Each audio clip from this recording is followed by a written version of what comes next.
A'udzubillahi minasyaitonirrajim. Bismillahirrahmanirrahim. Alhamdulillahirabbil alamin. Wa afdhalus shalah wa atamut taslim ala sayyidina Muhammad khatamil anbiya wa imamil mursalin wa ala alihi wa sahbihi wa man wala. Allahumma aftah alaina futuhal arifin wa fiqna taufiqas sholihin wa anfa'na Allahumma bil Qur'an wa zikril hakim. Allahumma alimna ma yanfa'una wanfa'na bima 'allamtana wa zidna ilma qaribuna minka ya arhamar rahimin. Wa sallallahu ala sayyidina Muhammad wa ala alihi wa sahbihi ajmain. Assalamualaikum ibu-ibu, bapak-bapak pengajian KGRI dan juga rekan-rekan keluarga dari Jakarta, dan juga untuk Ustadz Dame. Assalamualaikum warahmatullahi wabarakatuh. Waalaikumsalam warahmatullahi wabarakatuh. Ustadz Dame, tanpa panjang-panjang lagi, saya serahkan waktu dan tempat kepada Ustadz Dame untuk memulai acara ini. Jazakallahu khairan. Terima kasih. Bismillahirrahmanirrahim. Dengan nama Allah yang Maha Pengasih dan Maha Penyayang. Assalamualaikum warahmatullahi wabarakatuh. Alhamdulillahi rabbil alamin. Wassalatu wassalamu ala rasulillahi ajma'in. Asyhadu an la ilaha illallah wa asyhadu anna Muhammadan abduhu wa rasuluh. Allahumma basalli ala hajjal nabil karim wa ala alihi wa sahbihi ajma'in, amma ba'du. Ibu-ibu, bapak-bapak, sahabat-sahabat yang dirahmati Allah, marilah kita bersyukur kehadirat Allah Subhanahu wa taala. Saat ini kita ditakdirkan untuk bisa silaturahim kembali dan juga belajar bersama untuk menghayati kebenaran-kebenaran ilahi yang insya Allah akan Allah hadirkan saat ini juga ke dalam hati kita, karena niat kita tulus untuk belajar dan kita open, rendah hati, sehingga yang memberikan kebenaran bukan seorang ustadz atau seorang pembicara, tapi kebenaran itu sendiri hadir di hati kita. Salawat dan salam sampaikan kepada guru kehidupan Nabi besar Muhammad Sallallahu Alaihi Wasallam dan juga para guru yang dihadirkan ke alam semesta ini dari manapun tradisi agamanya. Amin ya rabbal alamin. Sahabat-sahabat sekalian, kalau lebih tepat Pak Irfan dan Bapak Ibu, judulnya hari ini adalah memaknai kalimat-kalimat suci. Ya, kemarin sudah kita bahas sedikit banyak tentang memaknai Al-Fatihah. Tujuannya bukan kita mau menafsir secara mendalam, karena memang Al-Fatihah itu kalimat 7 kalimat yang menjadi rangkuman dari 6.600 sekian ayat. Ya, kemarin sudah kita bahas sebagaimana pernah Syekh Abdul Qadir Jalani mengatakan 6.600 sekian ayat itu begitu diperas jadi surat Al-Fatihah. Surat Al-Fatihah 7 ayat begitu diperas, di zip, di summary itu jadi 7 ayat.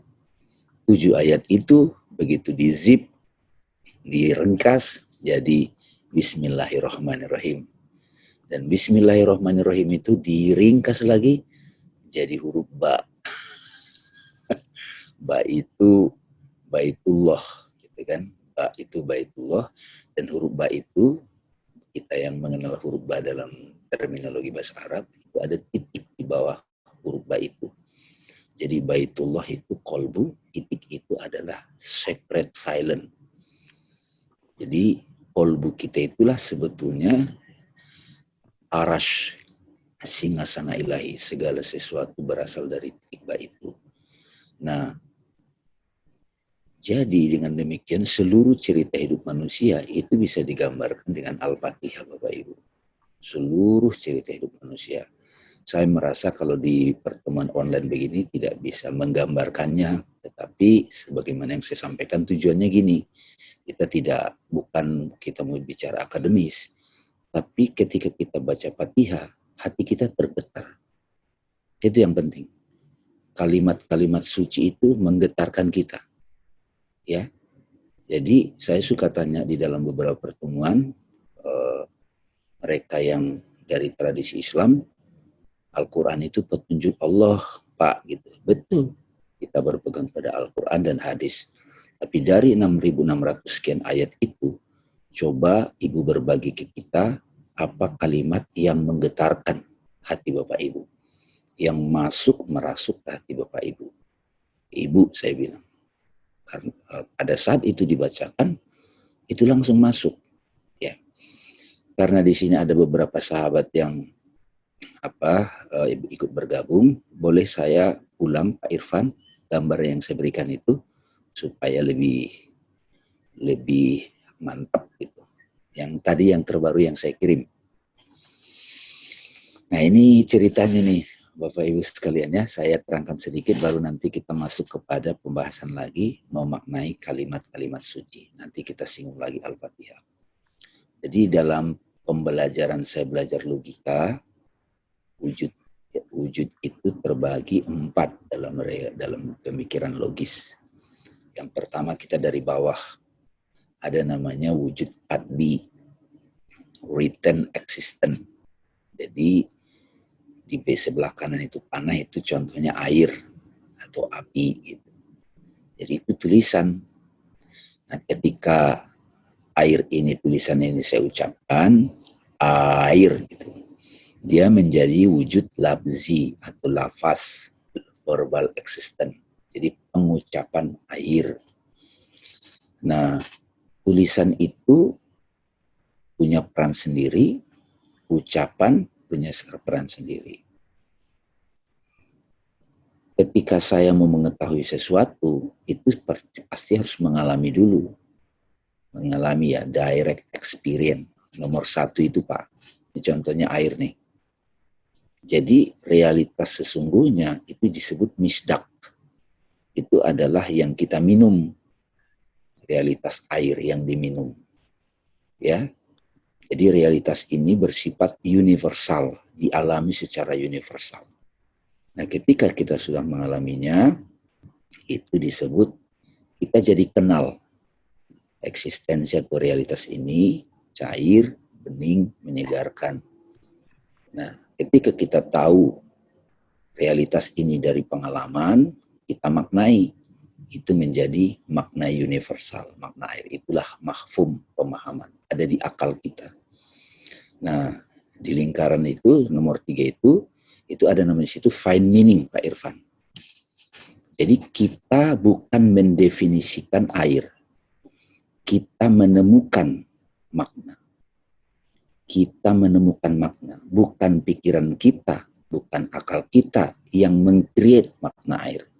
Tapi kita menemukan. Nah, di dalam di akal kita itu ada 2 tuh makna secara sederhana. Ada makna universal ditemukan, tapi ada makna air partikular yang kita create. Nah, pertengkaran antar manusia itu terjadi pada creating meaning. Menurut aku, ya kan? Baru paham ya? Tapi kalau kita sama-sama mengalami air, nggak ada lagi menurut aku. Menurut aku air begini, enggak. Ya air itu ya cair, bening, menyegarkan gitu loh. Nah, jadi semua realitas lebih kurang menurut logika tidak pernah keluar dari 4 pemaknaan ini, 4 wujud ini. Wujud katbi, wujud labzi, wujud mahfum, ataupun wujud misdak. Nah, ada satu lagi Pak, di wujud misdak itu ada di situ realitas material and spiritual Pak. Ya, material. Kalau air tadi kan jelas. Tapi spiritual itu tidak material. Tapi ada realitasnya. Yaitulah Allah. Nama-nama Tuhan. Karena itu, di dalam diri kita, saya pernah belajar juga dari guru saya, kita punya 3 derajat indera, Pak. Satu namanya 5 senses, ya kan?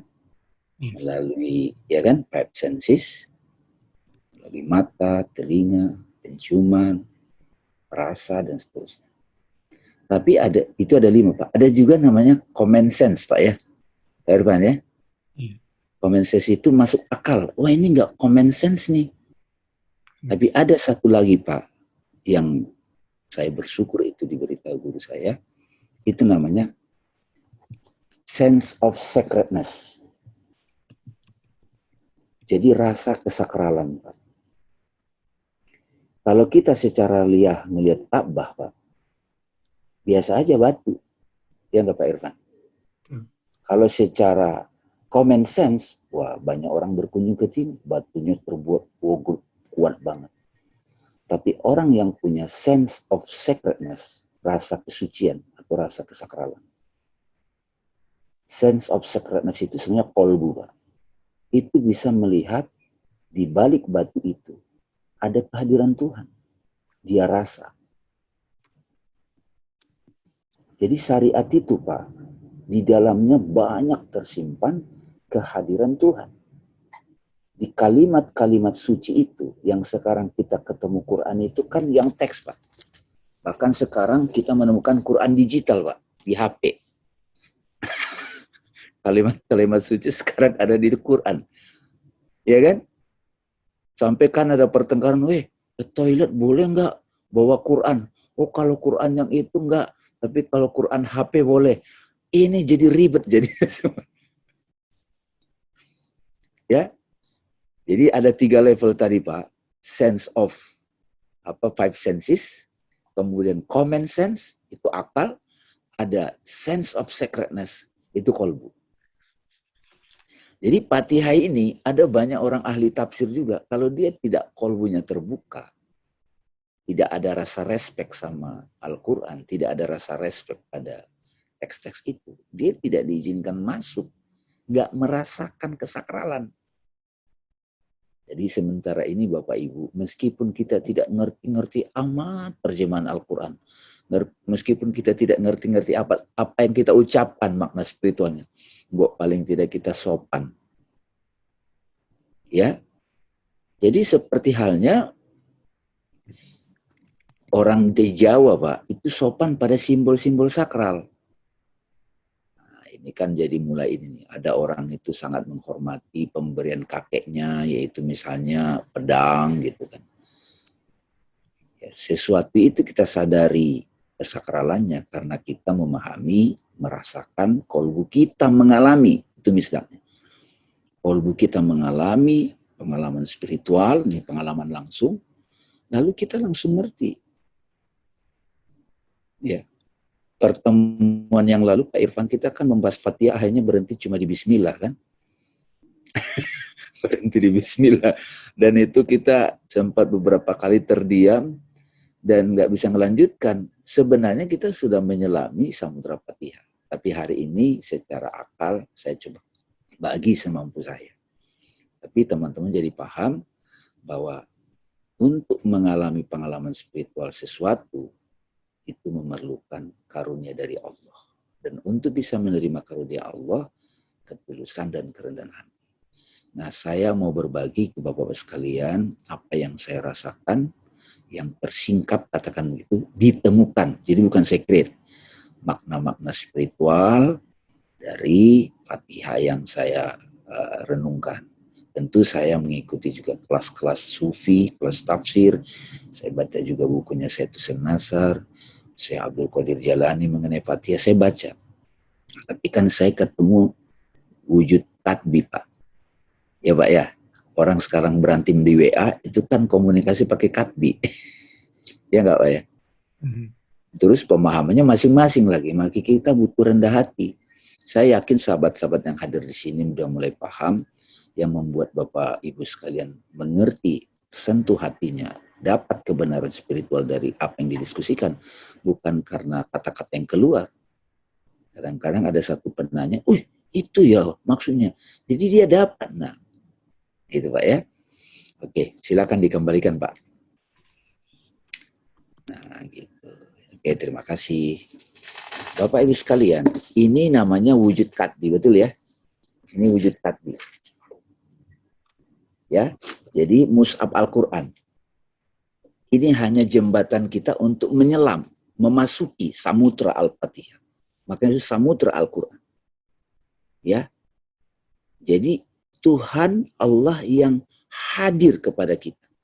Dia open kepada kita.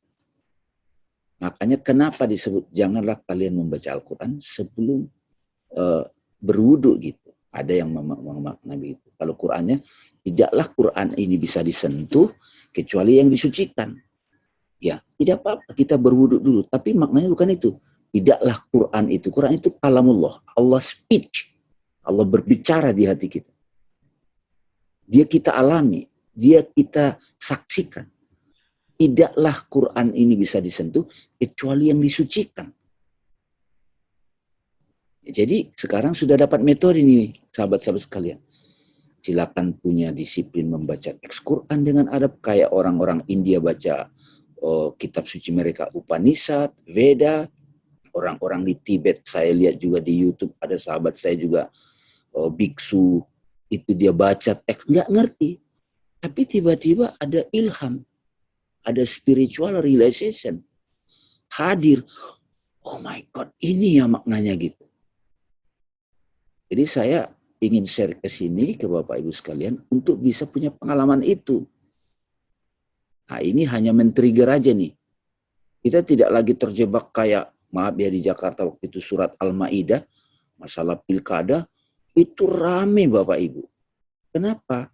Karena yang memakna itu makna partikular menurut aku kata Ustadz A, menurut aku kata Habib ini, menurut aku kata Syekh ini. Nggak ketemu. Tapi kalau mereka sama-sama tersingkap makna spiritualnya, tidak akan ada pertengkaran. Yang ada saling melengkapi satu dengan yang lain. Jadi pertengkaran itu terjadi karena masing-masing individu sesuai dengan background masing-masing memaknai teks yang sama. Kemarin kita bahas sederhana, sebelum kita memasuki Al-Fatihah, baca Quran, kita baca Pak, A'udzubillah minasyaitonir rojim. Jadi kapanpun Bapak Ibu, saya juga, pikiran kita kusut, wah gimana nih maksudnya ini, gimana nih. Itulah setan menggoda pikiran kita. Kita duduk diam sebentar, tarik nafas, say, A'udzubillah. Aku dalam posisi bingung ya Allah. Aku dalam posisi kredit ya Allah. Aku tidak tahu apa-apa ya Allah. Itulah kalimat A'udzubillah. Aku berlindung kepadamu ya Allah dari godaan setan yang terkutuk. Godaan setan itu apa? Muncul dalam bentuk imajinasi liar, pemaknaan liar, perasaan-perasaan yang ragu-ragu, khawatir. We need a'udzubillah. Kita membutuhkan perlindungan pada Allah. Nah pada saat kita say a'udzubillah, Allah mau mendengar. Allah langsung hadir menjaga kita. Jangan sampai pikiran kita sendiri mengelirukan kita. Jadi mudah-mudahan meskipun kita tidak membahas a'udzubillah ribet-ribet, pada saat Bapak Ibu lagi ragu, khawatir dalam segala hal. Misalnya mau ngomong sama orang, aduh gimana yang ngomong sama laki gue nih. Aduh gimana ntar salah paham lagi. Tapi maksud aku bagus, gimana ya. Duduk sebentar diam, tarik nafas. A'udzubillah minasyaitonirrajim. Jadi di kalimat a'udzubillah itu terkandung ketulusan batin kita, kemudian kerendahan hati, dan juga pada saat yang sama permohonan pada Allah, ya Allah lindungi aku dari godaan. Setan itu minal jinnati wan nas. Jin itu tersembunyi itu dalam bentuk pikiran, perasaan, imajinasi. Makanya kan kadang sudah suka disebut hantu. Kalau orang mau nagih utang sama kita, seminggu lagi, itu kebayang terus hantunya gitu. Kadang-kadang kan kita di WhatsApp grup, itu lagi rame Pak Irfan itu, waktu Pilpres ya Bu Felia ya, Pilpres itu, aduh di WhatsApp grup itu ampun deh, padahal itu dia aja yang bersiluweran ya, itu pun di HP, matiin aja HP-nya. Tapi gara-gara kita baca di sini menari-nari nih, ya gimana nih, berantem antar keluarga, saya sering banget itu. Oh kamu nomor 1 ya, kamu nomor 2 ya. Waduh ribet loh itu, dan semuanya pakai argumentasi ayat. Ada ustadznya juga sih, ada pendukung-pendukungnya masing-masing. Nah saat seperti itu, kalau kita sudah belajar spiritualitas ataupun suluk, diam saja, ya Allah, a'udzubillahi minasyaitonirrajim. Bisa dipakai? Alhamdulillah ya. Pada saat ibu membaca dengan khusyuk kalimat suci, a'udzubillahi minasyaitonirrajim. Kalimat itu membawa kita kepada sense of sacredness, rasa kesakralan.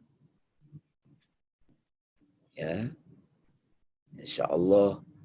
Jadi a'udzubillah ini bukan cuma saat kita mau baca teks Quran, Pak Edi ya. Tapi pada saat kita mau ngomong sama orang, supaya yang keluar itu bukan kalimat-kalimat dari pemaknaan individu. Bukan cuma akal pikiran kita aja. Tetapi kolbu kita berbicara hadir, menembus.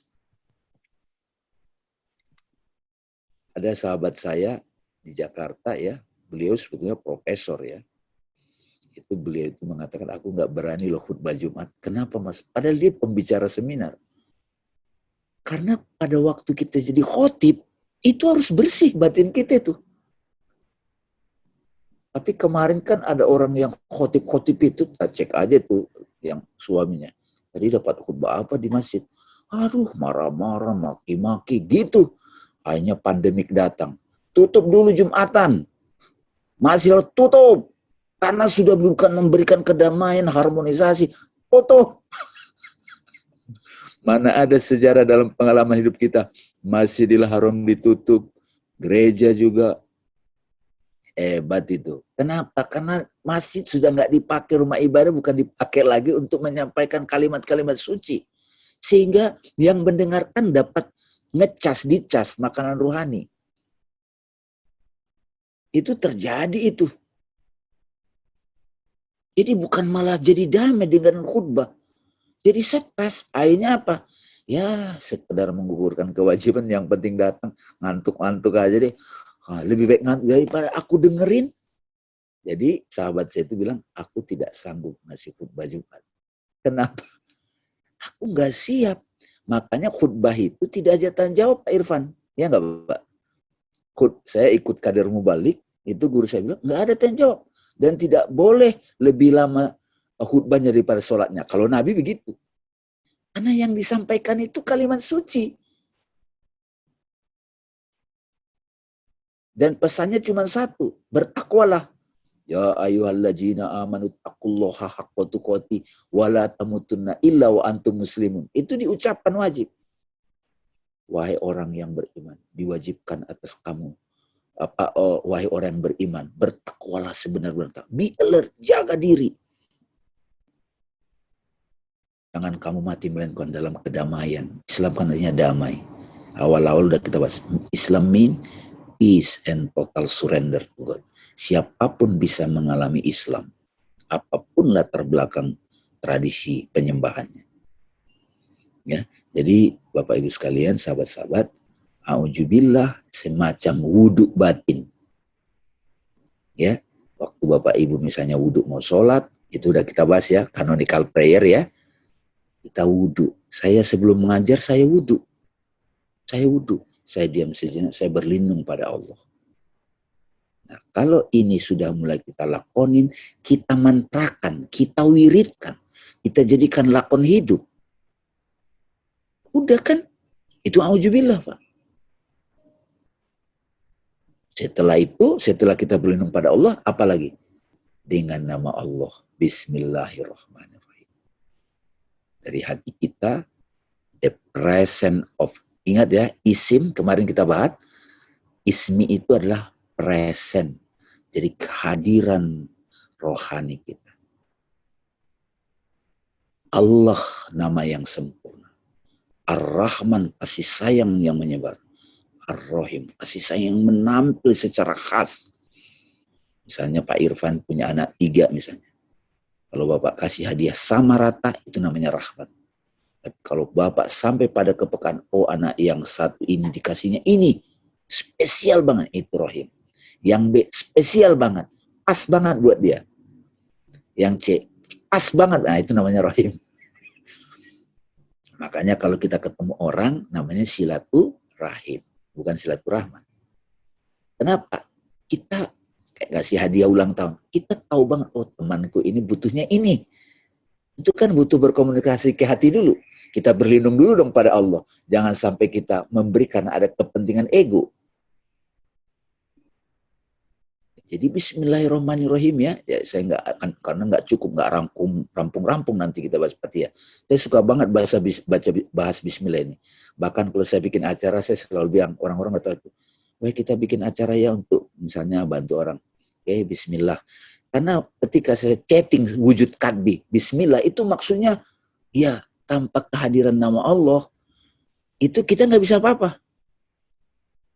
Ya, mudah-mudahan dari uraian sederhana ini sahabat-sahabat udah mulai ngerti, auzubillah dipakai dalam situasi apapun. Kemudian bismillahirrahmanirrahim dipakai. Apalagi dalam ritual sholat, itu lebih kita pakai lagi. Jangan hanya dalam ritual sholat. Dalam situasi apapun, kita bawa kalimat-kalimat suci ini. Ya, setelah itu kita, jadi bekerja dengan apa? Bismillahirrahmanirrahim. Menikah dengan apa? Bismillahirrahmanirrahim. Masak buat keluarga dengan apa? Bismillahirrahmanirrahim. Jadi the presence of God in our heart, di hati kita, dan menampil secara sempurna dari hati, kemudian dengan kasih sayang. Kata Nabi dalam satu hadis, perbuatan yang tidak dimulai dengan Bismillahirrahmanirrahim tidak sampai. Iyalah, tidak dengan nama Allah, tidak dengan cinta. Jadi kata dengan itu, be itu, bisa ada sahabat saya yang mengatakan bersama. No, lebih pas itu sebenarnya present. Jadi sebetulnya siapa yang berbuat? Nama Allah. Pada waktu Pak Irfan nolong orang, ada orang minta tolong, tergetar hati. Kolbu kena, Bapak beri, nggak mikir. Aduh, ntar tabungan saya tergores nih, berkurang. Nggak mikir. Tapi tiba-tiba berasa saat ngasih itu. Itu namanya bismillah. Kadang disamakan sedekah. Sedekah itu sidikoh. Kebenaran yang manifest. Jadi bukan sedekah itu uangnya, bukan.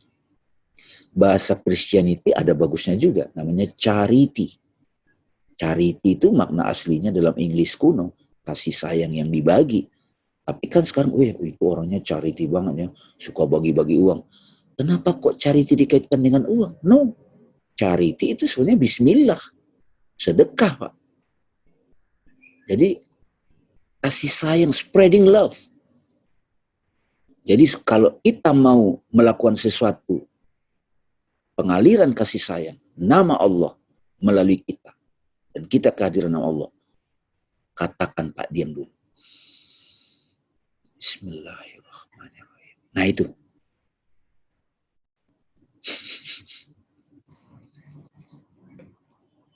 Maka kita adalah acting cinta itu. Kita adalah misdak.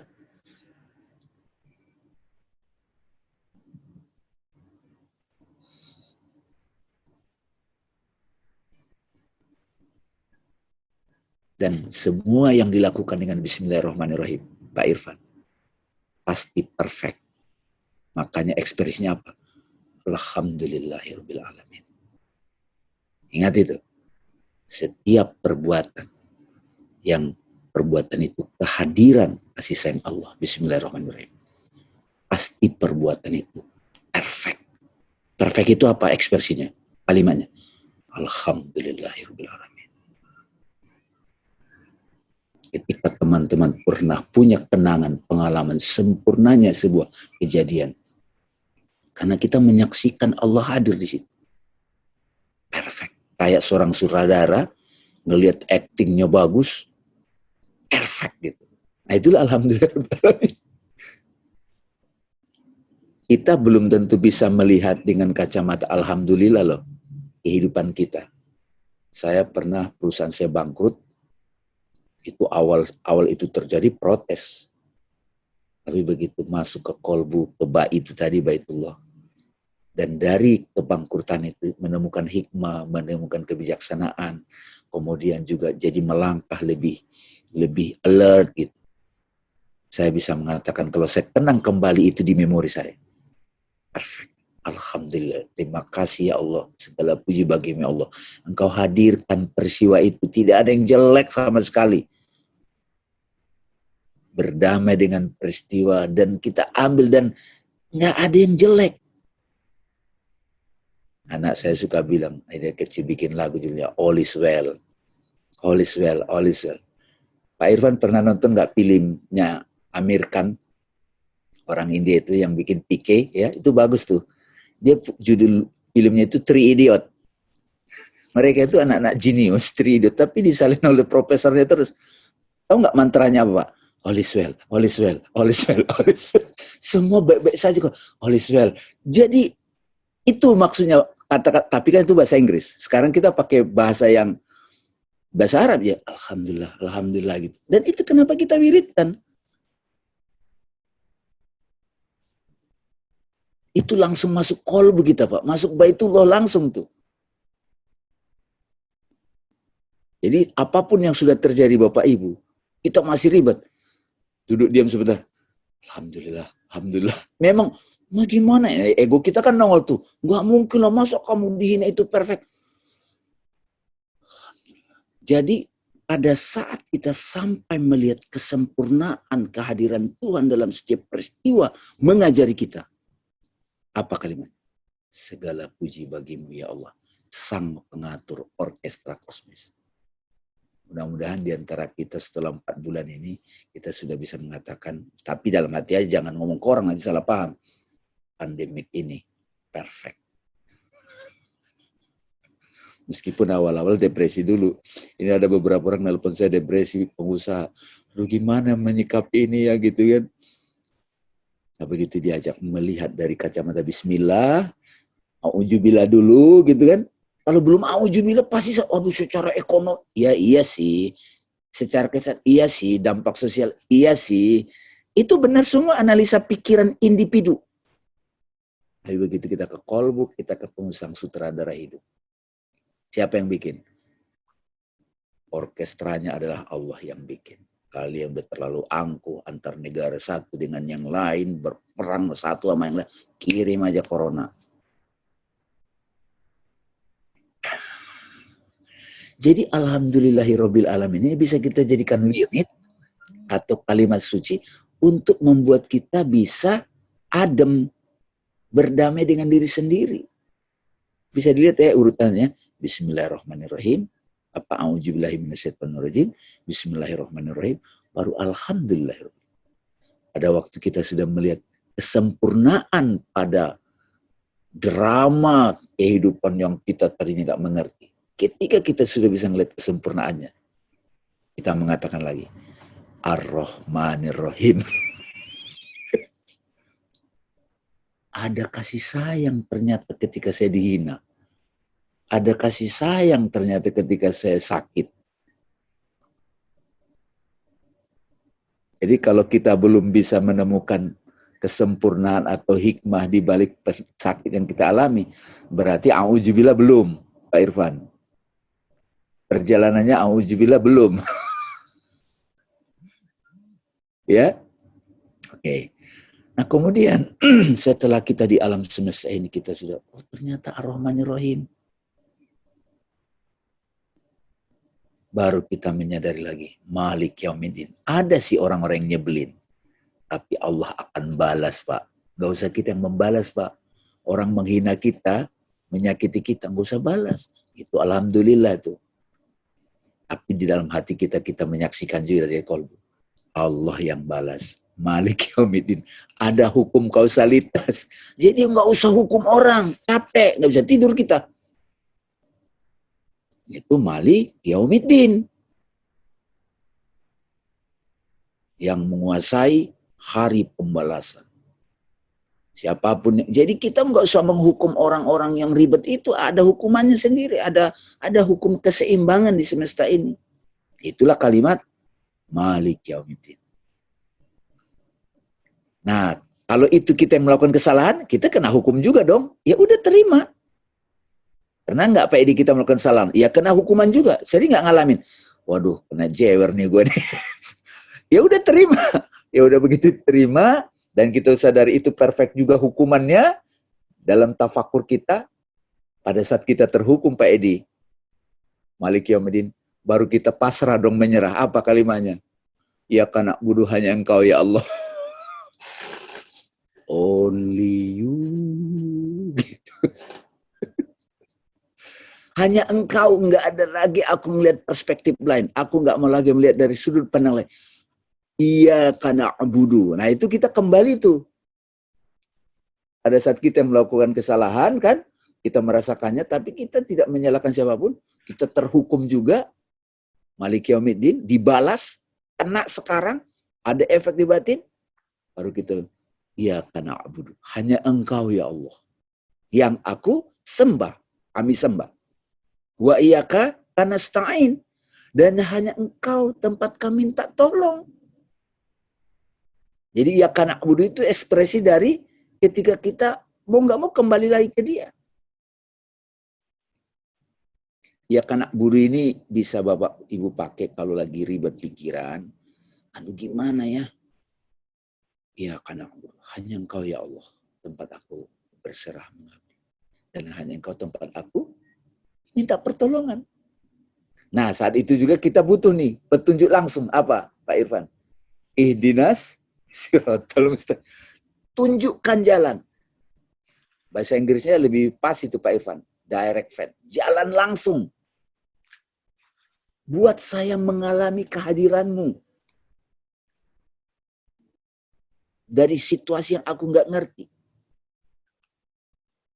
Siratal ladzina an'amta, yaitu pengalaman langsung orang yang memperoleh nikmat. Nah, di situ terbagi kelompok manusia. Ada yang siratal ladzina an'amta, itu orang-orang yang sudah mengalami pengalaman spiritual, mengerti. Itu ada tuh. Mudah-mudahan Bapak Ibu kita berkesempatan ketemu orang yang memperoleh nikmat ini nih. Kalau kita ketemu mereka, dia kasih tahu cara direct add. Ghairil maghdubi, bukan orang yang dimurkai. Siapa itu? Orang yang ngeyel. Nggak percaya Tuhan, nggak percaya ada jalan. Itulah orang yang cuma mengandalkan rasionalitas dan egonya. Itu ghairil maghdubi. Saya tidak terlalu membahas simbolnya. Kalau di zaman dahulu simbolnya itu adalah keyahudian. Karena itu dipakai sebagai simbol ngeyel. Jadi orang ngeyel itu namanya ghairil maghdubi. Walad dolin, orang yang sesat. Yang ikut-ikutan. Apa kata gurunya, apa kata ustadznya. Tapi dia nggak coba contemplate. Dan itu banyak. Jadi ada 3 kelompok. Siratal ladzina an'amta alaihim. Mereka yang diberi nikmat, pengalaman langsung. Ghairil maghdubi, bukan yang dimurkai. Walad dan bukan yang sesat. Cukup dulu lah Pak, Bapak Ibu. Fatihah cukup segini. Nanti kalau dielaborasi semua itu banyak tuh. Ya. Kalau satu saat kita bisa apa itu kelompok orang yang bernikmat zaman sekarang itu siapa sih tokoh-tokohnya? Harus tahu kita. Kiai yang mana sih? Syekh yang mana sih? Bahkan ada juga boleh jadi pastor yang mana sih? Nah siapa sih kelompok yang zalim yang ikut-ikutan? Jadi Fatihah ini jelas merangkum semua cerita kehidupan. Saya tadinya mau ngirim gambar-gambar Bapak Ibu. Cuman kayaknya nggak mungkin kalau kita virtual. Soalnya nanti ribet gitu. Ini kan saya suka bikin gambar-gambar nih begini-begini. Jadi ini Fatihah ini nih. Cuman kalau virtual gimana caranya? Ini Fatihah ini nih. Ini gambar-gambar gitu. Ini itu. Jadi kalau lagi datang ilham, gambar-gambar, itu satu gambar itu kayak menceritakan cerita banyak gitu. Tapi ya ini karena kita virtual nanti bisa ini. Cukup Allah hadir di hati kita untuk memberikan. Nah, kembali kepada makna suci tadi sebelum tanya jawab. Kalau kita salah, ribet, kita ada keinginan untuk dapat petunjuk, kita bisa ucapkan auzubillahi minasyaitonirrajim. Kalau kita sudah salah melakukan sesuatu kepada anak, kepada keluarga, kepada siapapun, paling apa? Say istighfar. Astagfirullahaladzim. Jadi sebetulnya kan banyak orang sekarang belajar meditasi, tapi tradisi yang tidak dari tradisi dia dilahirkan. Sebetulnya dalam tradisi Islam itu ada juga. Asal kita bisa mengkontemplasi kalimat suci. Saat kita mengatakan a'udzubillah dengan khusyuk, itu sudah meditasi. Sudah berlindung pada Allah. Bahkan praktik wudu itu sendiri meditasi. Ritual sholat itu meditasi. Kan kita udah bahas. Ini adalah surrender. Saat kita begini, Allah, aku berserah kepada-Mu wahai yang Maha Agung. Nggak mungkin Allahu Akbar, nggak mungkin begini. Tapi begini. Ruku itu humility. Ruku itu humility pada seluruh ciptaan. Kalau Bapak Ibu konflik sama siapa gitu, dia ngeyel, nggak usah dilawan, kita ruku aja. Iya, aku mau dengar.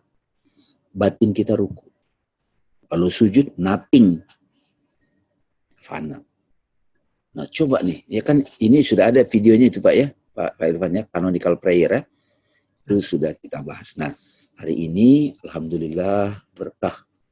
Aduh bisa, saya dari kemarin itu gimana ya menjelaskan Fatihah ini, saya terus terang berlindung juga sama Allah, tapi rasanya tadi cukuplah, nanti kita bisa diskusi, siapa tahu nanti ada hikmah-hikmah yang turun. Jadi subhanallah, la ilaha illallah, innalillahi, itu saya nggak tahu, boleh jadi nanti kita bahas lagi Pak Irfan, bagaimana relevansi kalimat innalillahi wa inna ilaihi dalam kehidupan kita langsung.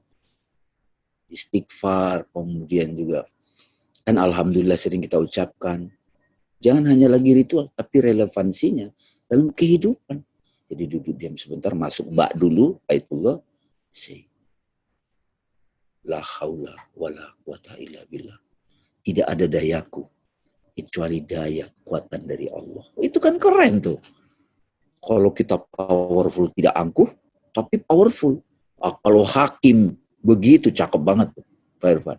Jadi sebelum dia memutuskan, bismillah, la haula wala quwata illa billah. Itu dasar.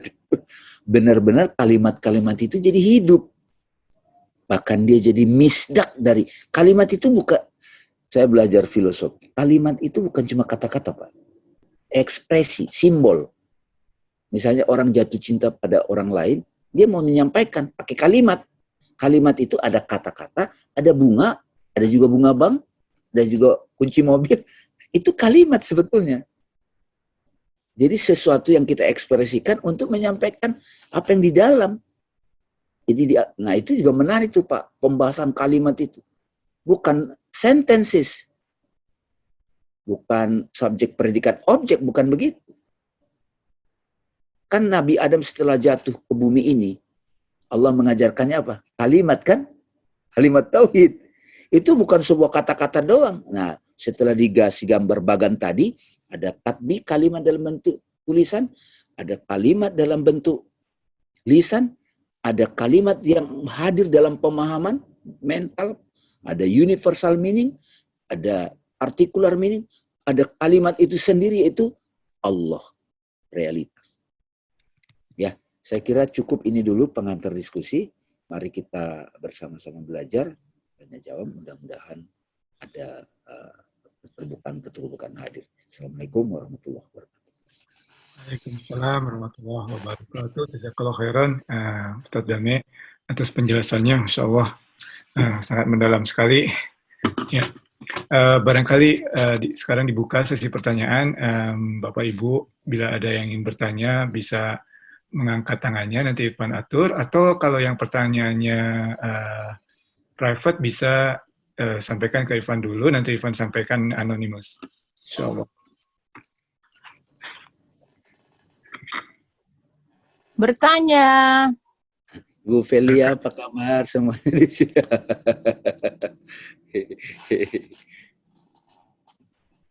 Assalamualaikum. Ya, siap Ibu. Akrab nih nama suaranya nih kayaknya. Siapa ayo?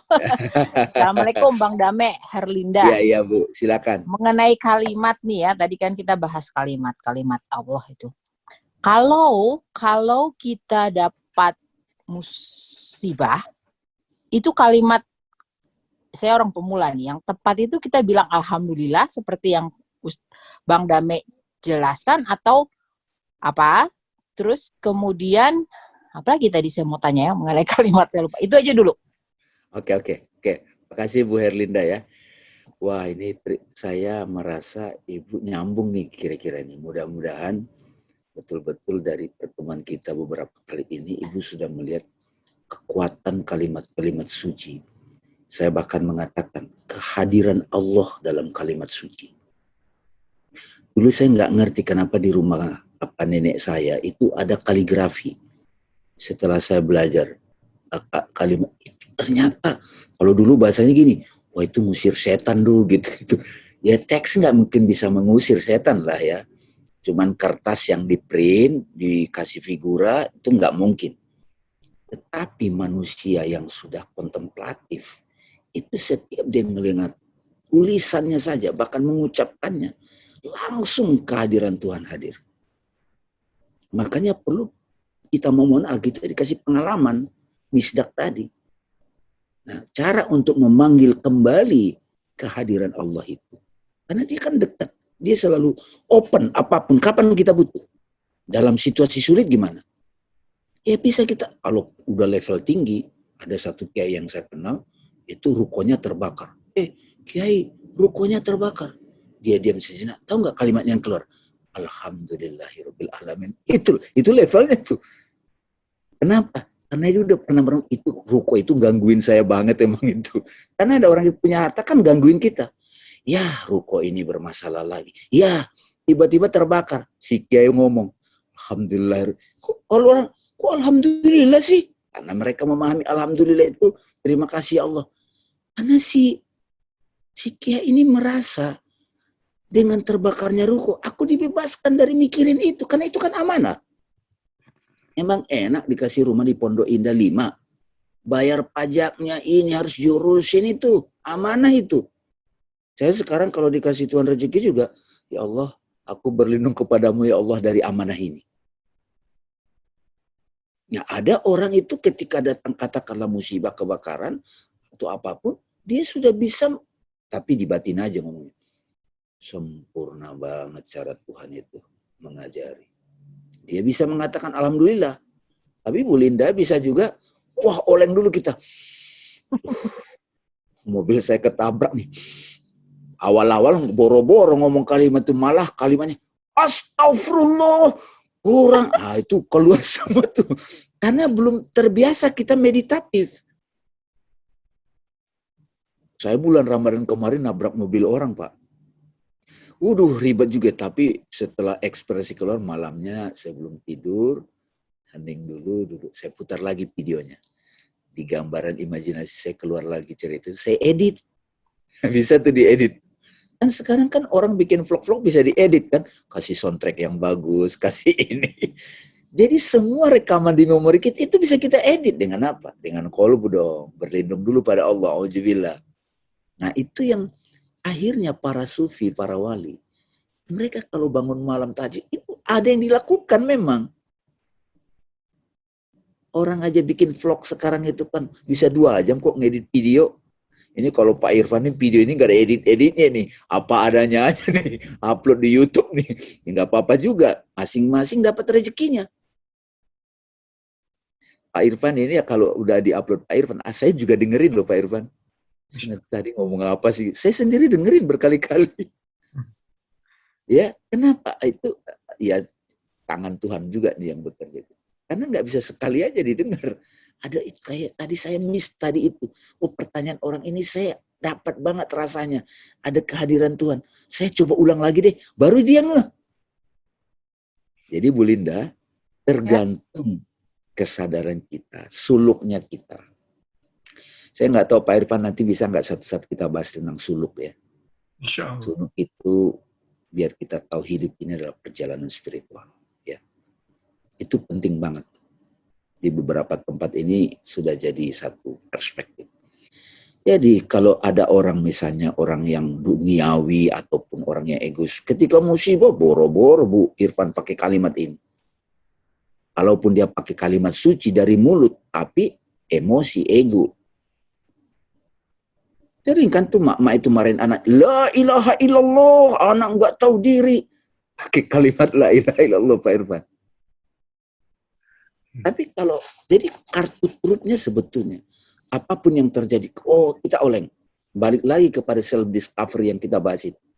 Diam sejenak, amati pikiran, stay in the name. Stay di nafas.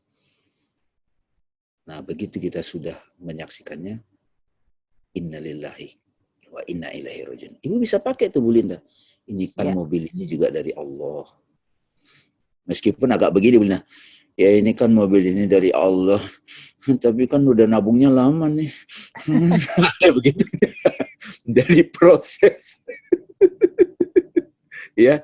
Jadi masing-masing membaca aja. Jadi kita bisa melihat perjalanan batin kita melalui kalimat suci itu. Makanya perlu diulang-ulang.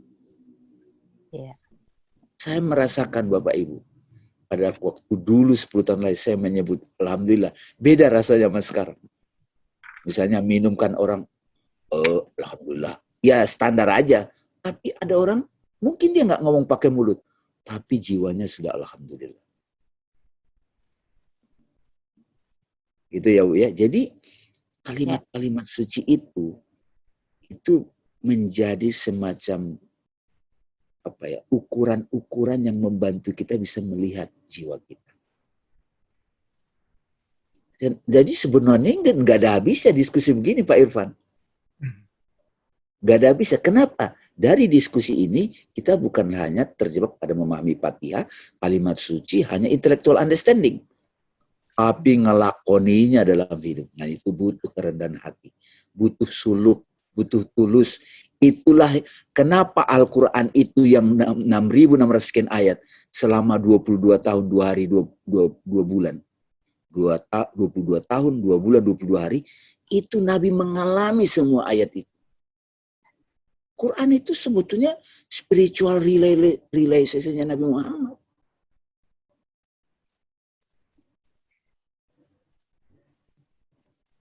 Makanya Nabi Muhammad disebut apa Pak Irfan? Quran yang berjalan kan? The walking Quran. Suatu hari Aisyah ditanya, apa akhlaknya Nabi? Al-Quran. Nah sekarang kita mau nyari Al-Quran yang hidup nih. Siapa nih? Gitu. Atau wah itu orangnya pengasih Bang A, itu Bismillah yang hidup tuh gitu. Jadi nama-nama Tuhan mulai kita saksikan di mana-mana. Hakim itu siapa? Oh Al-Adil. Ya. Jadi sekarang boleh dibuka-buka lagi Bu itu. Kalimat-kalimat suci yang sering kita praktekkan dari kecil, ada bagusnya itu. Cuma sekarang kita sudah mulai mengkontemplasi apapun kalimat suci yang kita peroleh dari guru kita. Nggak sekedar kata-kata, nggak sekedar lisan. Nah ini memang tradisi Islam kuat banget. Banyak menggunakan wirid.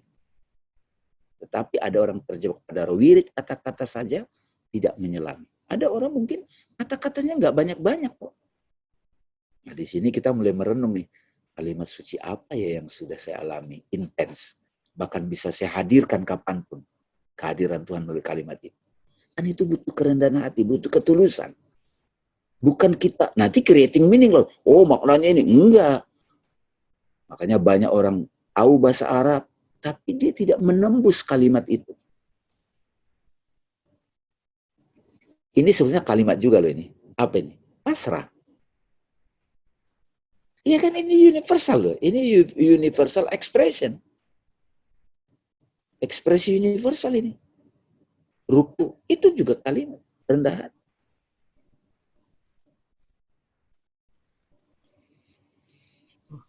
Ya, gitu aja Bu Linda. Mudah-mudahan terjawab. Jadi bisa Ibu pakai apa? Kalau tadi kan sudah dapat tuh. Kalau kita lagi ribet di pikiran segala macam, kita mau dapat petunjuk, say dulu.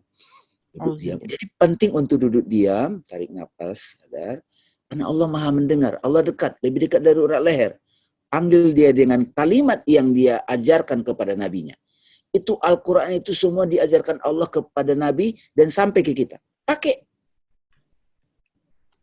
A'udzubillahi minasyaitonir. Nanti kalau mau mati gimana? La ilaha illallah. Ah itu penting tuh. La ilaha illallah. Makanya kenapa orang mau meninggal, say la ilaha illallah. Itu boleh juga Pak Irfan tuh, memaknai kalimat tauhid la ilaha illallah. Itu satu sesi sendiri juga tuh. Ya, ini Pak Irfan melihat nggak kita diskusi ini tiba-tiba tema-temanya jadi muncul sendiri sesuai dengan perjalanan kita. Nggak ada yang kita rencanakan. Saya sering tuh Pak, mau khutbah Jumat, dulu ya mau ngajar, saya udah siapin bahan. Tahu-tahu pas berdiri duduk diam, hening dulu. Apa namanya? Putih beli di Buworo. Ibu Intan. Oke. Nah, pada waktu saya mau khutbah itu udah siapin bahan nih, rapi Pak Irfan. Tiba-tiba pas duduk diam, nggak keluar tuh. Yang keluar tiba-tiba bukan itu, bukan yang saya siapin. Nah, tapi sebagai manusia tetap kita preparation. Tadi yang ini kan yang saya tunjukin ke Bapak kan, ini banyak nih bahan-bahan, tapi belum tentu pas waktunya. Jadi tema itu hanya pintu masuk aja Pak Irfan. Nah itu namanya suluk. Jadi kita sama-sama suluk. Jadi bukan kita yang mesti gini, mesti enggak. Makanya banyak orang itu kan baru nemu buku bagus. Tiba-tiba di halaman keberapa dia dapat satu paragraf doang. Wah bagus nih buku. Maksa ngotot baca semua bab. Nggak dapat itu. Ya rezekinya ya paragraf itu aja. Itu kan kita bukan mahasiswa yang kejar target menulis tesis. Bukan. Kita mau suluk. Kita mau membaca tanda-tanda Tuhan yang ada. Oke, silakan. Ya, ada pertanyaan dari Mbak Baby. Silakan Mbak Baby.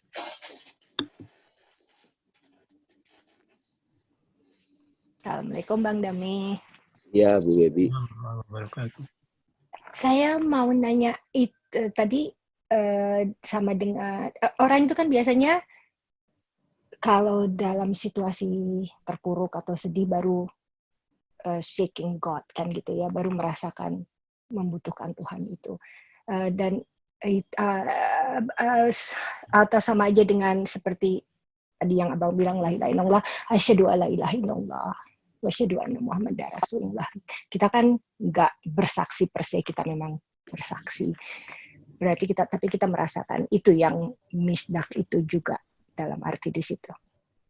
Atau mahfum itu waktu kita bilang asyhadu alla ilaha illallah wa asyhadu anna Muhammadar Rasulullah. Karena kan kita nggak dalam persaksian, bukan berarti persaksian melihat dengan mata kepala sendiri kan gitu, tetapi merasakan sesudah kita seeking God dalam keadaan yang terpuruk, terus kita merasakan jawaban itu semuanya.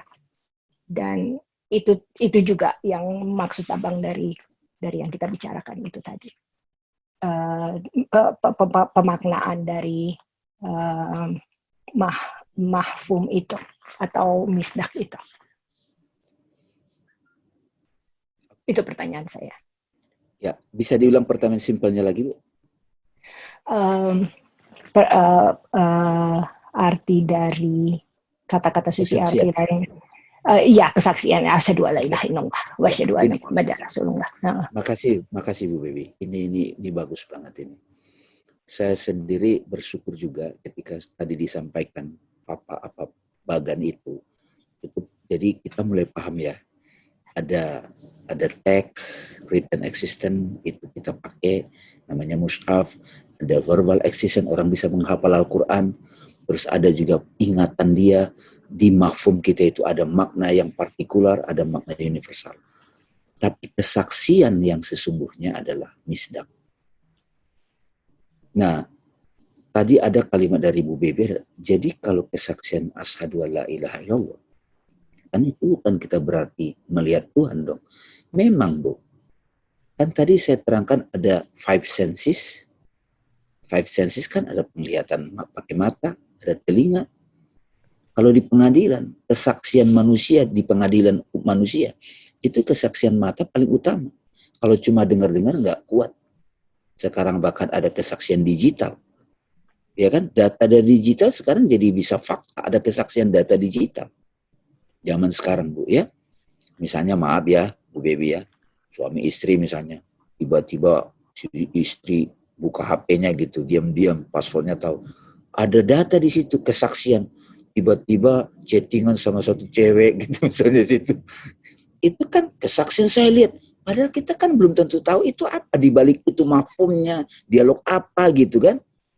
Bisa nggak dilihat dong? Karena itu, kesaksian itu tidak cukup hanya kesaksian five sensorial. Oke? Tetapi ada yang menarik, Bu. Ada juga kalimat dari Allah. Allah itu wal awalu wal akhiru wal zohir wal batin. Allah itu zohir. Nah gimana memaknai ini? Nah ini, yang nggak tahu nih Pak Irfan, silakan Pak Irfan. Kita perlu bahas makna kesaksian la ilaha illallah. Supaya kita jadi paham bahwa yang dimaksud kesaksian itu ada derajatnya. Kesaksian misdak yang spiritual adalah kesaksian kolbu. Allah hadir. Kan saya pernah bahas. Diriku yang mana sih? Aku bersaksi diriku tubuh. No. Diriku yang sejati bukan tubuh. Siapa? Ada di balik tubuh ini apa? Itu udah pernah bahas di awal sekilas. Roh. Roh itu gimana cara menyaksikan roh? Jangan dipikirin karena apa? Napas saja. kualitas rohani yang paling nyata dalam diri kita adalah sang hidup. Sang hidup apa? Mengalami misdak sang hidup apa? Yang paling nyata napas, Bu. Coba Bu Baby tiba-tiba napasnya keluar. Jadi napas itu misdak. Nafas itu misdak. Yes, Bu Baby sekarang napas sadar. Siapa yang bernapas? Itu bukan Bu Baby. Bu Baby adalah mafhum. Ibu rumah tangga mafhum karena ada relasi sama anak. Tapi the real I am siapa? Nah, itu kita harus sering sadar tuh. Betapa selama ini kita lupa di mafhum kita. Who am I? Aku istri itu kan mafhum, makna sosial. Tapi kalau makna terdalam, apa sih dalam hubungan? Itu kan sosial. Substansi di balik hubungan suami istri, ayah, anak, itu love. Love itu apa? Nama Tuhan. Bagaimana saya mengalami mistake nama Tuhan love dalam hubungan? Iya, I realize love. Kesaksian. Banyak banget nggak ada orang itu connecting dengan tanaman. Kolbunya. Ada orang connecting sama hewan peliharaannya. Ada orang connecting sama bukunya. Buku Pak Irfan yang buku kesayangan. Ada connecting. Ini kan membuat kita jadi, rupanya kita, kolbu kita terhubung dengan apapun. Yang selama ini kita nggak ngeh. Kalau orang ngaji cuma dogma, halal, haram, diskusi, nggak dapat dia ini. Makanya, five senses, common sense, ada di kita kasih intelektual kan, ada juga kesaksian. Secret of sacredness. Sense of sacredness. Indra yang menangkap kesakralan. Nah, untuk sampai ke situ apa? Be silent, tulus, rendah hati. Say kalimat itu dengan tulus. Hadir. Saya menyaksikan Bapak Ibu ya, dia tidak ikut kajian yang tinggi-tinggi, orangnya sederhana. Tapi penglihatan batinnya itu top. Saya kadang-kadang bertanya juga sama dia. Saya nemu orang-orang begitu. Tapi ada orang kayak misalnya Bu Baby tiba-tiba dapat keterbukaan kolbu jadi paham buat diri sendiri. Tapi gimana ya bagi keluarga? Ya belum tentu tugas ibu membagi. Ya, karena itu sering jadi pertanyaan saya. Semangat berbagi jadi fitnah. Ya. Nggak usah buat diri kita dulu aja. Oh, kalau kita berubah, kita nge-be. Dalam bahasa Inggris, be. Maaf, saya kasih nyebrang sedikit. Kalau kita belajar dari tradisi Buddha, mereka kan cuma ngelihat patung Buddha. Mereka bukan nyembah batu, seperti kita bukan nyembah Ka'bah.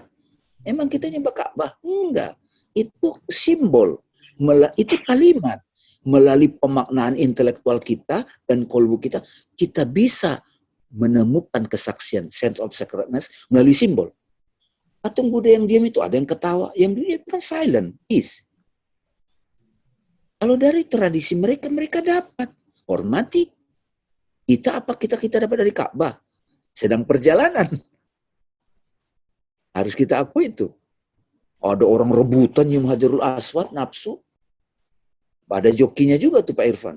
Saya pernah tuh ada itu datang orang mana gitu, nggak usah sebut sukunya.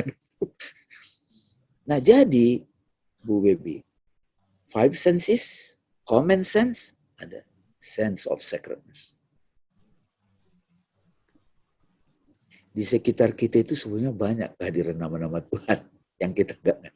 Saya selalu bilang, napas adalah kehadiran nama Tuhan yang sangat esensial langsung.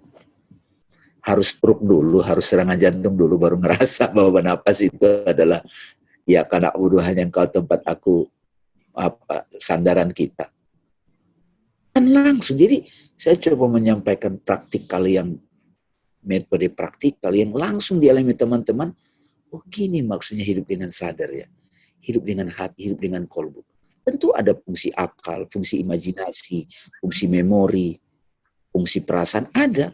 Tapi di belakang itu ada yang lebih dalam lagi. Kolbu. Saya menggunakan selalu kata kolbu, bukan hati. Karena turun maknanya nanti. Qalbun mukmin baitullah, kata Rasul. Kalbunya orang yang sadar, rumah Allah. Jadi di dalam diri kita, Bu Baby, itu ada hati itu, kolbu. Ibu membawa kolbu kemana-mana, bawa masjid kemana-mana. Kolbu itu masjid, sajadah yasjudu masjidan, sajadah tempat kita tunduk, sujud. Masjid kita bawa kemana-mana. Makanya masjid yang di luar ditutup dulu waktu pandemi, karena kalian nggak masuk ke masjid yang sesungguhnya. Jadi sama seperti orang tuh biasa bisa bilang Allah, apa tuh biasanya istilahnya Allah tuh tidak akan hadir di rumah yang kotor atau apa gitu, lupa saya persis kata-katanya. Tapi maksudnya rumah itu rumah kalbu kita ini. Yes. Kalau kata Rumi, tidak ada dua aku dalam rumah itu. Iya. Ada itu kalimat Rumi dalam puisinya, tok tok tok, siapa itu? Aku. Tidak ada tempat untukmu. Rumi latihan spiritual lagi, tok tok tok, ketuk lagi pintu rumah itu, siapa itu? Aku. Nggak ada lagi. Suatu hari kalau udah capek Rumi, tok tok tok, siapa itu? Rumi bilang, engkau. Itu kan iya kan na'budu. Hanya engkau. Coba sekarang pakai itu dalam kehidupan teman. Hanya engkau ya Allah. Ada lagunya tuh. Only you. Itu buat Allah itu maksudnya. Sang kekasih. Hanya engkau gitu. Bahkan nanti Bu, kalau Ibu mencintai seseorang, keluarga, Ibu mencintai dia yang tampil melalui sosok itu. Say that again. Sorry, I didn't get it. Jadi misalnya Ibu mencintai sosok kan, ya, cintai ayah, pasangan ataupun ibu gitu kan. Kenapa? Karena Ibu merasakan keadaan kasih sayang. Cintai Ibu, tapi bukan formnya, tapi esensi kasih sayang yang hadir pada sosok itu. Karena kita mencintai itu bukan perlu melalui form dulu. Tapi begitu kolbu kita terbuka, kita menembus sesungguhnya yang kita cintai adalah substansi kehadiran Allah dalam sosok. Melalui sosok itu. Yes. Makanya dia menjadi tanda, dia menjadi simbol, dia menjadi nama Tuhan. Pantas dong kalau Allah bilang, aku zohir, aku batin. Tapi kenapa kita banyak nggak sadar? Terhijab kacamatanya, kacamata ego. Kacamatanya, kacamata kebencian. Kalau Bu Baby pakai kacamata orange, keluar unsur orange yang nampak. Kacamata biru, jadi semuanya pohon pun tampak biru. Tapi kalau pakai kacamata bening, lebih clear.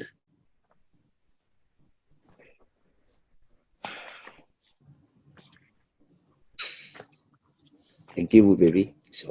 Sama-sama, terima kasih.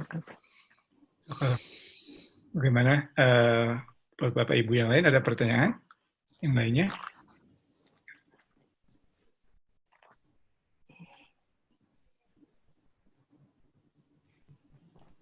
Mungkin baru Pak Faris Salim. Silakan Pak nih, ingin dengar nih suaranya.